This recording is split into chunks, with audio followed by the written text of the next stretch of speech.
Jafar express दहशतगर्दी के वाक़े में शोहदा और अफवाज पाकिस्तान से इजहार यकजहती के लिए सफूरा टाउन ने भी रैली का एहतमाम किया। रैली की क़यादत चेयरमैन सफूरा टाउन राशिद खास्केली ने की।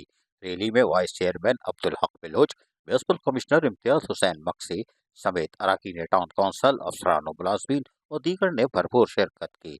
दहशतगर्दों के मज़मूम मकासद को नाकाम बनाने के लिए अफवाज पाकिस्तान के साथ खड़े हैं। ये बात राशिद खास्केली ने रैली की शिरकत से बातचीत करते हुए कही।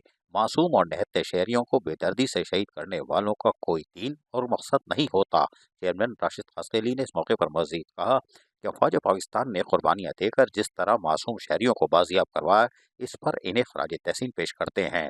मुल्क दुश्मन के खिलाफ मुल्क का हर फर्द अफवाज पाकिस्तान के साथ सीसा पिलाई हुई दीवार के साथ साथ है। Vice chairman Safoora town Abdul Haq Bloch ने कहा कि दहशतगर्दी के शदीद खिलाफ है। मासूम लोगों की जानें देकर दहशतगर्द क्या साबित करना चाहते हैं, लेकिन वो मुंह की खाएंगे और इस मुल्क को नुकसान पहुंचाने वालों का अंजाम इंतहाई बुरा है। म्युनिसिपल कमिश्नर इम्तियाज हुसैन मक्सी ने इस मौके पर कहा कि जाफर एक्सप्रेस वाक़े पर हर दिल गमगीन और उदास है। साथ ही अफवाज पाकिस्तान की कुर्बानियों के नतीजे से बचने वाली जानों पर हम इनके शुक्रगुजार भी हैं। पाक फौज हमारी शान है, इनकी वजह से हम सुकून की नींद सोते हैं।